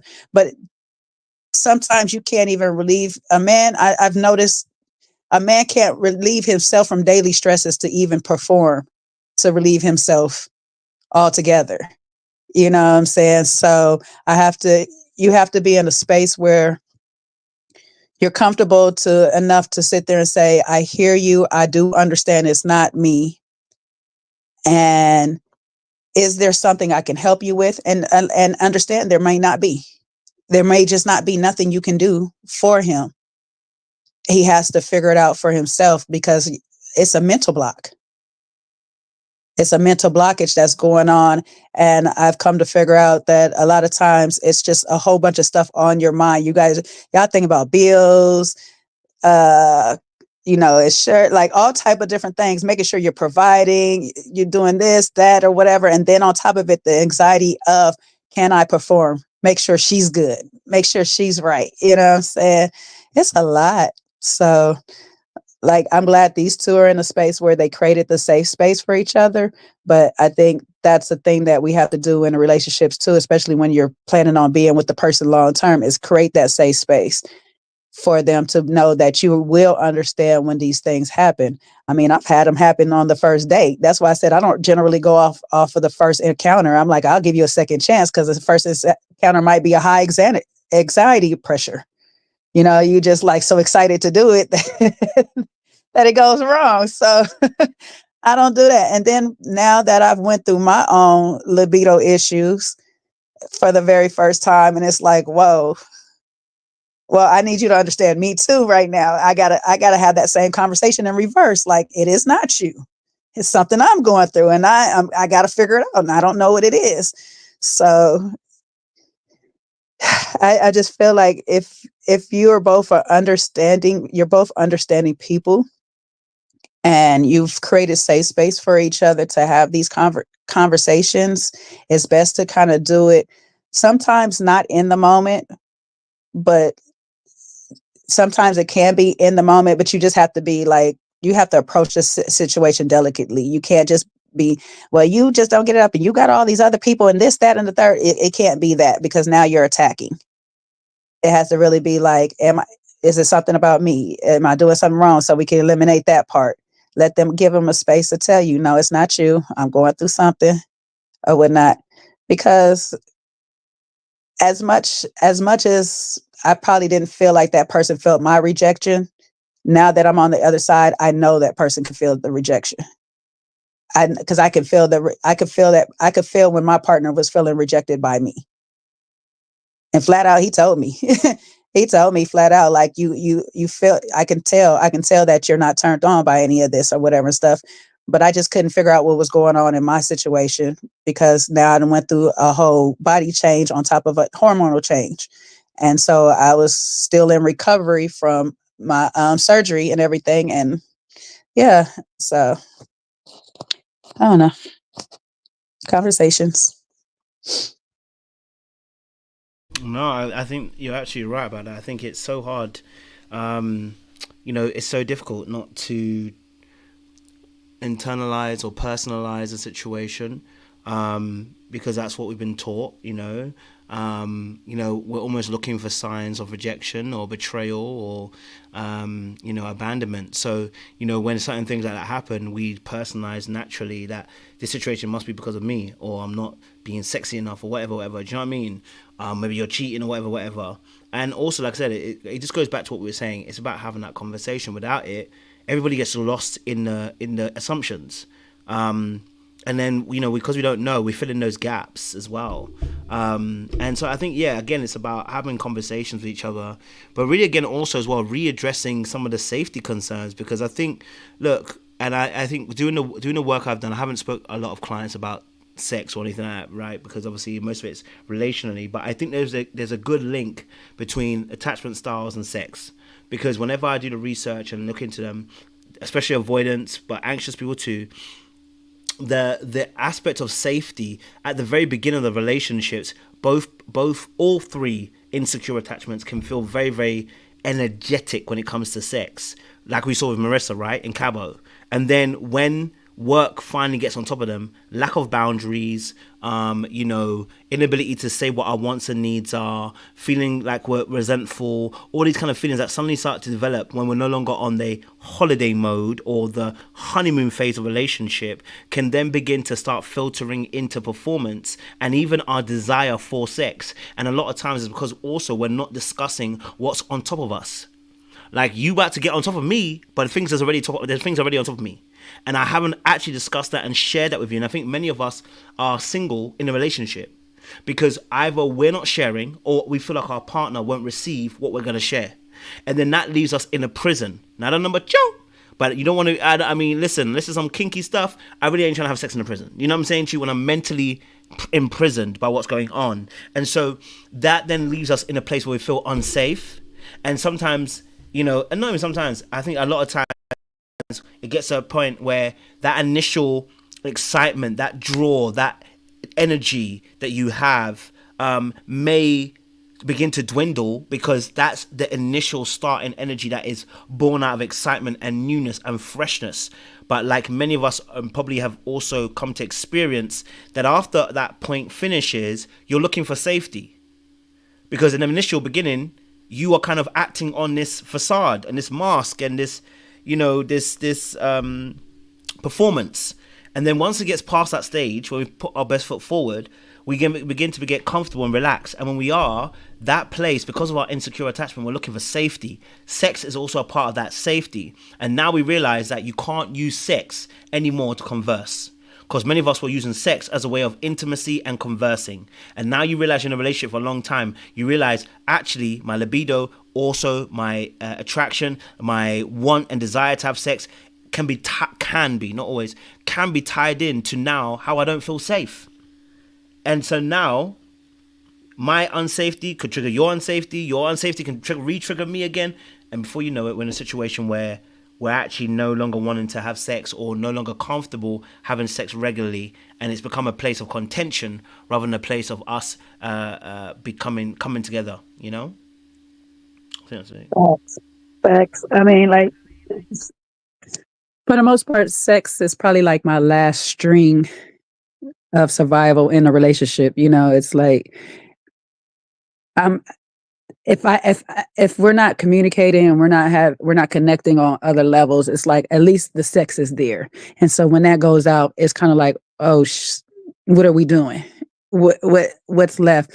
And now that I'm in a space that most married people would be in, when it comes to it, knowing that sex is not just the end all be all to a relationship, there's more to it. Then it becomes, the thing is, well, I'd rather just lay up under you or cuddle next to you than actually having the sex. And then it gets to that issue of, well, how do I get that excitement back? Of wanting to actually go all the way through. That was the reason for my question earlier. It was like, the anticipation be there. You know what I'm saying? It's like, you're gone, I'm gone all day. The anticipation is there. But then when I get home, it evaporates. It's gone. It's no longer there. And nothing's changed. Nothing's changed other than now we're in face to face. And it's like, what do I do in that moment? How do I keep that energy all the way until the follow through or whatnot? And I know for me, it is more so that because this is probably like my first real live-in situation. And I'm so used to, my anticipation is because I haven't seen you in some days or I haven't, been around you or whatever, that anticipation. And I'd be like, I need a vacation.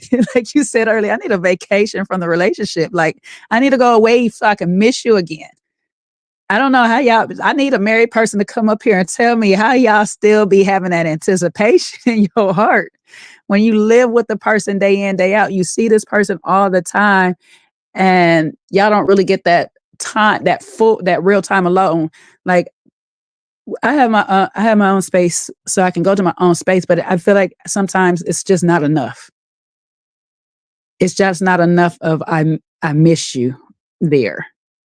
So that's probably where I'm at, where I probably need the most help at, is trying to figure out how to keep that fire going all the way until, the coals are burning, so to speak. No, that's a good one. You know what I mean? That's a very good question. And I don't know. Obviously, for women and men, it might be a little bit different. I guess obviously, like I said, I think for me it was always it was when it started happening like that where the excitement was not matching the moment. For me personally, it was just about again reconfiguring what was happening in those moments, because I think for me personally, sex was very linear. So once I get into that bedroom, I'm on. Let's get to it. You know, I don't mind doing a foreplay, warming up, but I'm saying like it was more about you getting warmed up than actually me participating per se. You know what I'm saying to you? So it was like, what I mean by that is like, I don't mind doing whatever you need to get you warmed up because I'm ready to go. But it got to a point where I realized, no, I now need to participate because I need to be ready too. And so I actually had to start looking at what is it that I actually need. I had never asked that in sex before because it was never an issue. Because what do I need? What do you mean what I need? I don't need to warm up. I'm ready to go, baby. The blood is flowing, ready to go, baby. But I realized that now it came into a place where I had to ask the question, what do I need? Which I'd never asked myself in sex before it got to sex. Or before it got to the actual penetration of sex. So there was that for me personally. I don't know. I don't know if that would be for you, Jay, if that would maybe part of it as well, in terms of what did you actually coming into that place of actually saying, actually, what do I actually need for me? And because I think a lot of us who've come from certain backgrounds and certain attachment styles as well, right? We don't realize that we have needs. We know, but we don't recognize them in a way of being able to be able to voice them. And so actually sex becomes a place of servitude, but we've never actually known how to serve ourselves. And I'm not talking about you getting off on one. I mean actually knowing what you want your partner to do. You know what I'm saying to you? Like what would help contribute towards you also feeling hyped, hungry, you know, horny and ready to go. And I had to discover that for me personally. I was like, no, you know what? I actually love the kissing and the touching. I love the clothes coming off. I love all of that aspect. I like the, you know, the grabbing and you know, the dirty little talk in the ear before we start. You know what I'm saying to you? I like the looking at each other. You know what I'm saying to you? Sizing you up like you're going to size me. Like, what we going to do? You know what I'm saying to you? I liked all that kind of stuff. I didn't realize I liked that because I was so used to, all right, get you hot, do what I need to do, foreplay with for you, get you ready and stimulated, and then we go. But I had never thought about myself. So for me, that was what got me over that line to be able to like now start going. It's like, oh, I actually need it as well. I need you to touch me. I was always touching you, but I need you to touch me. You know what I mean? I need you to touch me. You know what I'm saying to you? Put your hands on me a little bit. You know what I'm saying to you? You get me? Yeah? Grab me a little bit. Come after me. I want to come after you, but come after me too. Let me know you want it. Don't just be there. You know what I'm saying to you? Participate. That's what I needed. So I don't know. That may be something. So yeah, that was something that I thought that came to me. I mean, I know what it is, and I'm reading the chat and I'm laughing because it's Yeah. all of those things that I've done, I've explored, you know, and me and Coach, you know, me and you talked about some of the things or whatever stuff. I'm a sapiosexual, so I need the mental sex. Yeah, I need the mental stimulation, but then I'm also empathic. So when I don't feel you, when I don't feel your energy, it's like I know it's there, and it's just I'm in a weirdest space right now because I don't know where the closure is on that end, because I don't necessarily believe it's my end that is close to feeling the energy or whatever.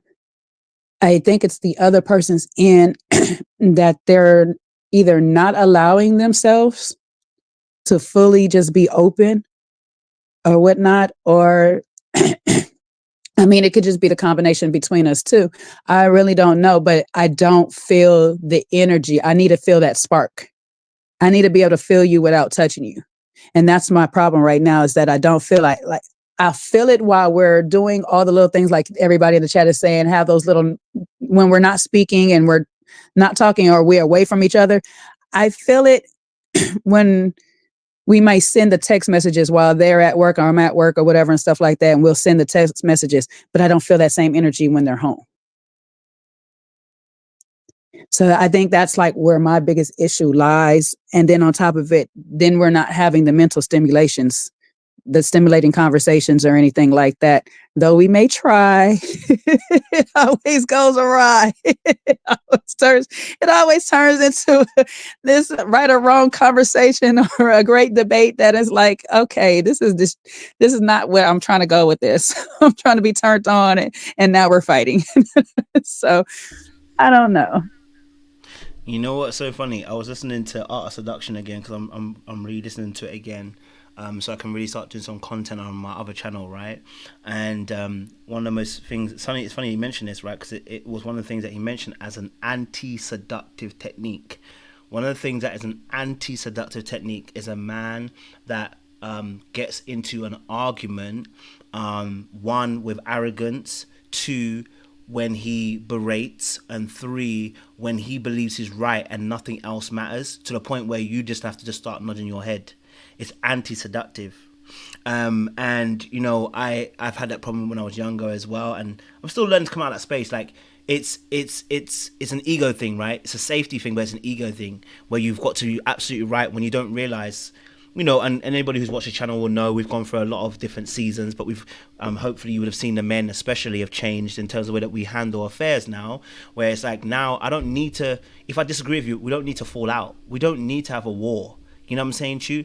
I can disagree with you and still hold position for you and not make you feel like you've been belittled, berated, shut down, not heard.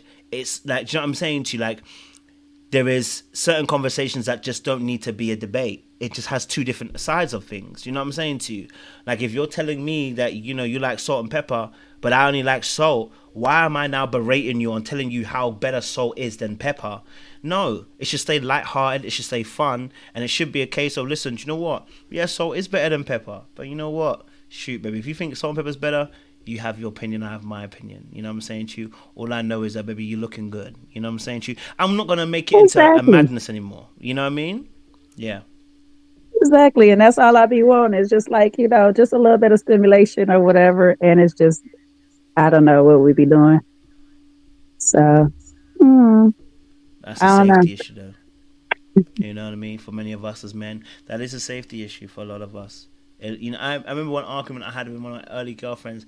It was, and I still feel like it was one of the dumbest arguments ever.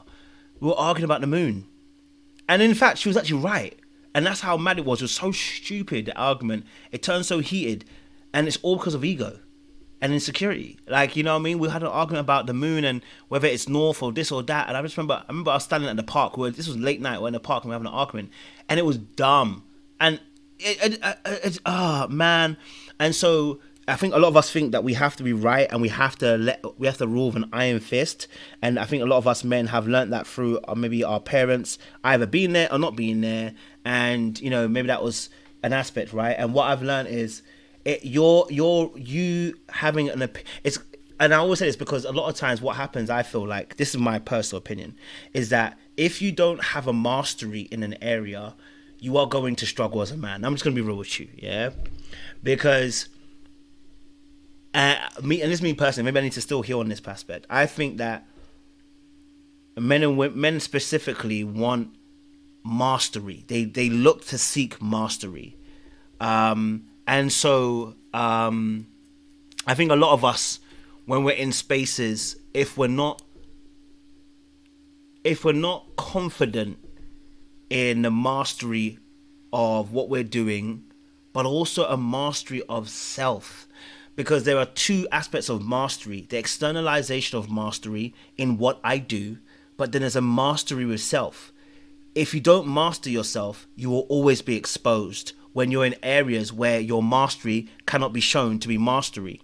So instead of humbling yourself, let's say, for instance, my mastery is my YouTube, right? Or relationships. And we having a conversation about relationships. I'm going to hear your opinion, going to hear my opinion. But I'm confident in my mastery about relationships. I don't feel threatened. I'm cool. If you have a different opinion, you have a different opinion. It's not a big deal. Like, you know what I'm saying to you? But if you watch me on earlier of these relationships and conversations that we have earlier in my YouTube career, you will see the insecurity in that. No matter how smart I thought I was, there is a lot of insecurity, which is why the arguments were so intense with people, right, when I'm having them, right? Because I'm trying to prove my mastery rather than allow my mastery to prove itself. I need not have to beat you. Do you get what I'm saying to you? And so then if you take me out of that relationship aspect and maybe we're talking about self, you'll realize that there was a lot of insecurity that I was dealing with, hence why those arguments are coming up. I'm being triggered in those moments. And so now when it comes to a relationship, right, I realize that, okay, the way to overcome a lot of these triggerings is to be absolutely honest. See, if I'm triggered, I don't need to run. I don't need to run away. I need to run towards you. If I'm triggered, I just gotta tell you, I can't lie to you, I'm kind of triggered. And I realize this is the same tactic that I use when I used to approach. I mean, I don't do it now because I'm trying to change my ways. But it's the same thing I use when I'm approaching a woman. Whenever I approach a woman, I'll be like, I can't even lie to you. I'll look at her and I'll be like, I can't lie to you. I'm a little bit nervous, And then then suddenly everything from that moment, I'm cool.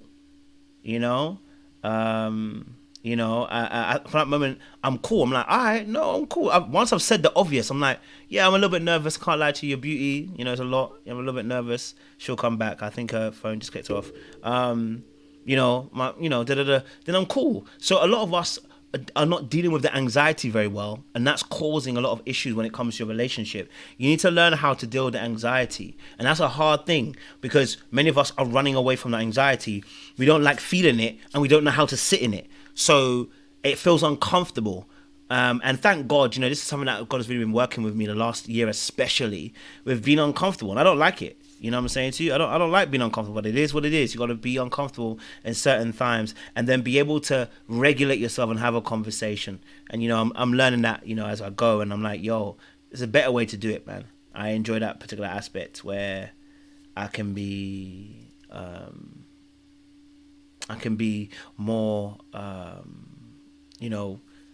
open and be more real about how I'm feeling as well. So yeah, no, definitely.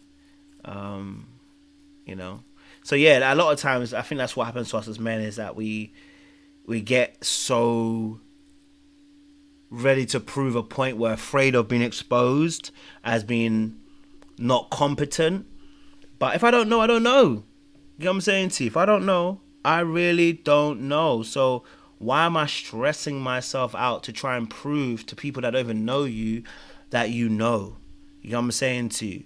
And so a lot of times it's just about reframing your mindset. I see you, Jay. It's about reframing your mindset and reframing the way you look at it. So especially for us as men, now I enjoy, because really what it was, I felt threatened in my mastery. I felt threatened in my insecurity. I felt like, it will expose me if I don't know. If I'm not the most knowing person in the room, then I'm nothing. So, you know what I'm saying to you? So a lot of the conversations, the arguments will get wild. Why would it get wild? Why does it need to get wild? Especially with the woman that you like. Why do you need to get wild? No.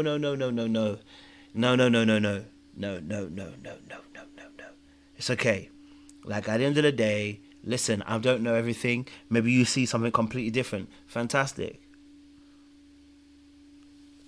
You know what I mean? Yeah.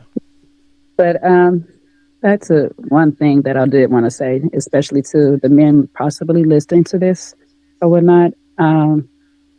When you are going through maybe some form of ED, or you just got a lot on your mind, if this is your lady or somebody that you have real strong interest in being with, don't be afraid to have that conversation.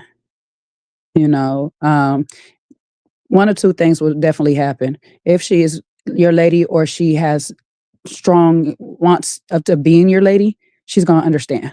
She's going to listen. You know what I'm saying? And it's going to definitely help her out to know that it's not to personalize it, that you're just going through something right now, and hopefully it'll come back around. There's no guarantee on it, but hopefully it could come back around and everything will be okay once your other issues are alleviated.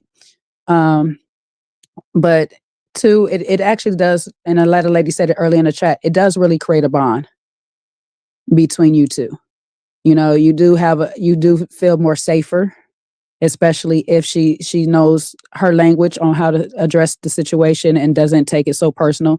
You become more of a safe space women for him to go ahead and express that sometimes I am going through a lot. Sometimes I have these projects that are backing up on me and I need to get them done, and I just can't think around them right now. So just give me a day or two so I can get them out the way or whatever, and we can get back on course. So, I just want to say that communication is a very big thing when it comes to it. Find your timing on it. Sometimes it might be during, because hey, during I might just ask you if I care. I might be like, I might ask you, hey, is everything okay? Now, if I don't care, I'm just getting up, put my clothes on, I'm going home. But that's that's another thing. But if I care, I'm gonna ask you if everything's okay. You're good. Is it just something that you're going through? It might just be something, and it could be medical. We might have to take those routes. We might have to figure out, what natural remedies or other remedies that we can go and find or whatnot. It could be an age thing. It could just be stress. So there's so many different factors, but we can't be afraid to have these conversations, especially within a marriage. So you won't be leaving your partner in the dark, just having them in their idle mind, creating their own scenarios. Because some of us is overthinkers. So we're going to go to the most extremes of cases that you're either cheating, I'm not, you don't value me no more, I'm ugly, I'm this, that, and the third, or whatever. So before we start creating more problems, just find a time to just actually sit down, address the issue with one another, talk it out, and then we can go forward from there. Because just like this couple, they did that, and like he said, now we're having we're having great intimacy now. We've been having it ever since then. We've been having really great intimacy.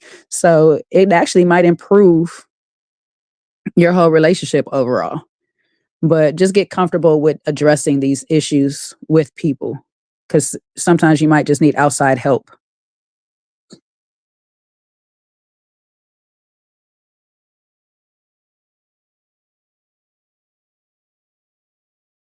Yeah, that's literally it. I think.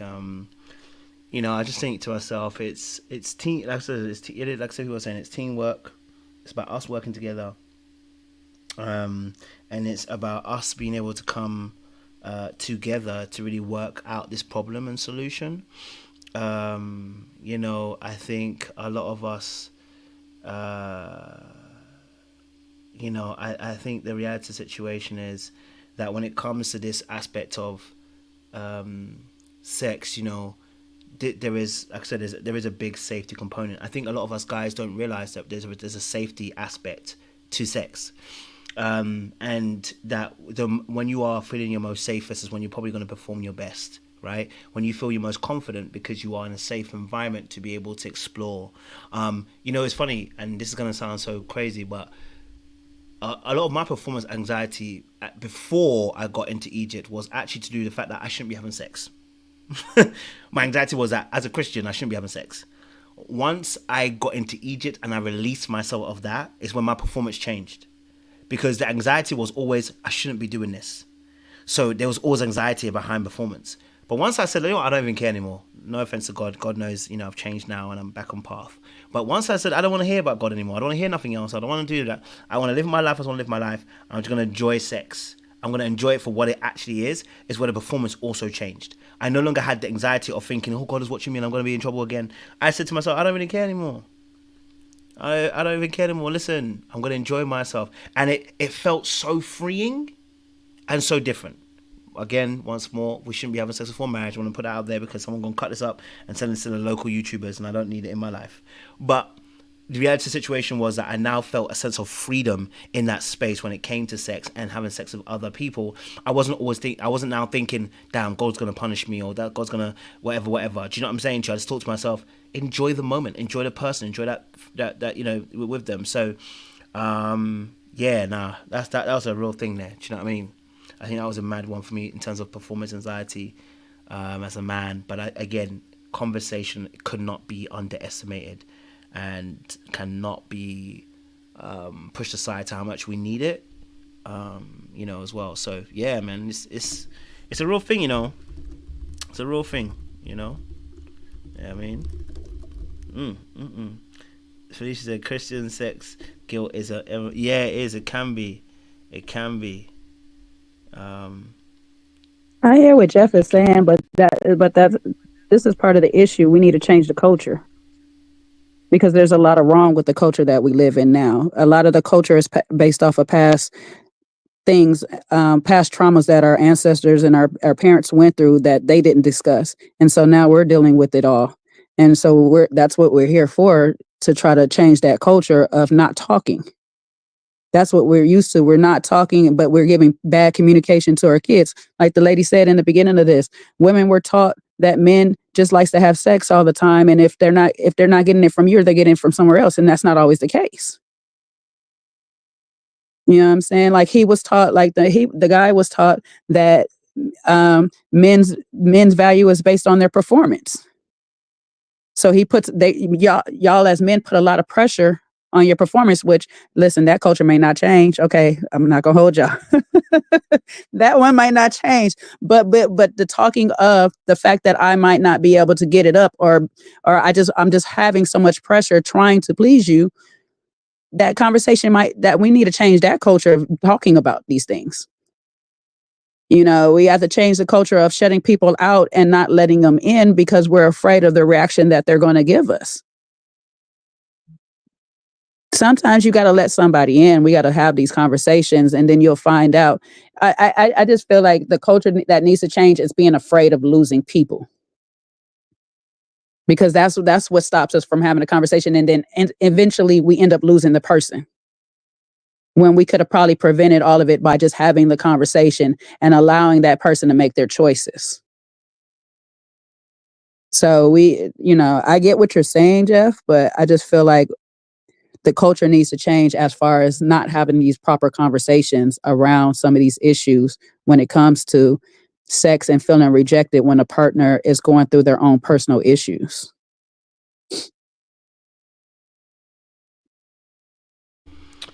Yeah, I think it's I think it's important. I think it is. I think the situation here is a powerful one. Like I said, it's an important conversation to have. I think, I think readdressing what intimacy looks like and readdressing vulnerability is important for us as men. And it's important that we actually get the opportunity to also feel safe, and that again comes from first also making ourselves a priority as well. I think that is important, right? It's making ourselves a priority, making ourselves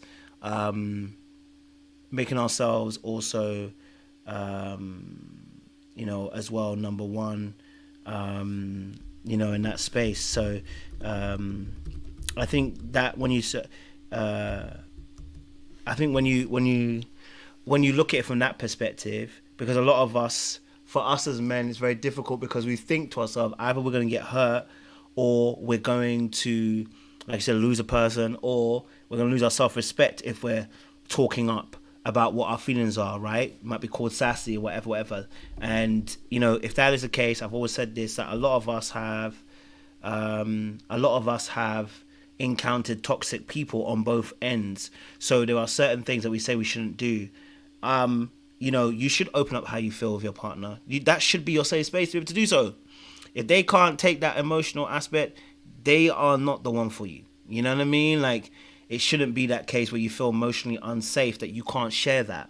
There should be a case where I should be able to share those thoughts and feelings, those intimate thoughts and feelings with you, and not feel like I'm going to be laughed at, joked at, or it's going to be used against me, And I know a lot of men have experienced that. I myself have experienced it. Saying something that was personal, it's been used against me. But again, I also know that I date a lot of toxic people. So, it's a case of also, again, changing. It's a case of obviously changing the way that we operate within a relationship sphere, and trusting that I can share thoughts, I can share how I feel, I can share that this does work for me or this doesn't work for me, I can share that this is my need.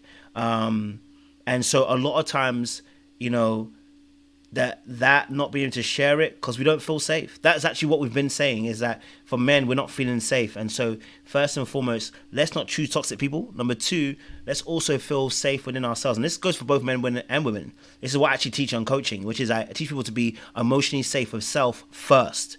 you have an obligation to be safe with yourself first. Because if you're not, no matter what I do, it's gonna be a very tough uphill battle to make you feel safe. So everybody needs to be safe within themselves first, emotionally. And if that is when you are, you know when you feel safe because you show up confidently, right? So when you go into a new arena, you're confident about who you are and what you're about to share because for you feel safe. So yeah, I think that's important. Even in sex, when it comes to that, is that safety action, and I think both men and women need to be able to do that as well. So yeah, I don't know if you have any points there. Go for it. Yeah, I got one more point. It's still with the verbiage. Even when you want to find your way to being feeling safe as a man, it's still with the verbiage. A lot of the verbiage is what leads women to say sassy or whatever and stuff like that, or the tone behind the words that are used. And that's where the sassy come out. My partner did a wonderful thing. He expressed how he felt, and after he expressed how he felt, he said, "I'm not trying to say this to start an argument or anything. I'm just trying to say how I feel." That stopped me right in my tracks before I can say anything, because that made me say, I got to listen to you. I got to hear you out. I got to validate what you're saying. I got to understand what you're saying. I don't need to rebuttal. If he'd have just came in with his feelings, then I can argue the feelings. But him stating right afterwards, "I'm not saying this to argue with you. It's just how I feel." That brought a whole new perspective on everything to the conversation. So it ended up being a very productive conversation at the end. So sometimes, though we as women should create a safe space, the way, like you said earlier, Coach, that the men need to take the step on making the safe space in the first place is the way you approach the conversation. Sometimes if it's on the sexual matter, "Hey, listen, I am going through a lot of things, but let me assure you, it is not you. It's not you right now. I just got a lot of work. It's been pressuring me, my boss, this, whatever and stuff. These bills is coming all up. It's the first of the month, money issues, whatever the case may be, but it's not you. I just need a moment. I just need some time." She has to get out of her feelings and get out her own way and just really listen to what you're saying and understand that it's not something I need to personalize at this point. It's not something I need to personalize. Now, if this is probably something that keeps going on and he keeps trying to use that excuse, then yeah, probably you might want to rethink about what he's saying. But if this is really just a one-off, you know what I'm saying, or this is sometime occurrence, because dealing with a man who actually runs a whole business and has to like do all of these things and paying all of these different bills and has all of these clients and all that stuff, there's a lot. That's a lot that he's taking care of. And you're added thing. And though we feel like we should be his priority, sometimes we're just not that high on that list. Sometimes on that list is God work to make sure that she's all right, and then her. So, we got to humble ourselves sometimes too, ladies. And I mean, like I say, I hear you, Jeff. I think just it comes into having the discernment too. Discerning which ladies get that conversation and which ones don't. Some of them don't deserve that conversation in the first place. And that's what goes back to my first notion is, if this is somebody that you actually want to spend a long term with and she wants that same thing with you, then y'all need to have these conversations. But if this is just a one-off, maybe you could just go ahead. Just go ahead about your business. You might not have to have that conversation, but you got to start somewhere. So sometimes you might want to start with your one-off. You might be surprised. She might take it and she might become your forever person. So I don't know. We just got to start talking to each other.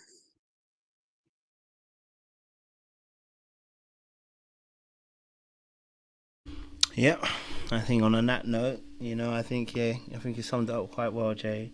We just need to talk to each other and have that conversation. And we are going to be afraid. I understand that, and that's why it takes courage to do so. So anybody out there, man or woman, but I'm talking to the men specifically in my aspect, I understand how difficult it can be, but take that step, man. Be courageous and share how you feel. If that person decides to treat you roughly, they're probably not the right person for you. You know what I'm saying to you? They're not the right person for you. And so, taking a step of vulnerability is very important. It will help your relationship in the future as well. So, yeah. Well, listen, it's been a good conversation. We spent 2 hours talking, and I think it's really good vibes as well. And I'll leave this up, but it'll be as a members video as well. Someone said, yeah, that's true. Take some coaching as well. That's for almost. I've only got emergency slots anyway, so that's all we've got left. But yeah, no, just I would say, listen, look, anybody out there, again, please, like I said, communicate, talk, be brave, have the conversation. Keep it respectful, keep it cute, keep it classy. You know what I'm saying to you? But your partner is your lifeline in this situation, man. Don't throw away the lifeline. Support each other. All right? So, listen, we're going to love you and leave you. Appreciate you guys. Stay locked and loaded. We'll see you again soon. Much love, much appreciation. Don't do what I want to do, baby. Ta-ra, ta-ra.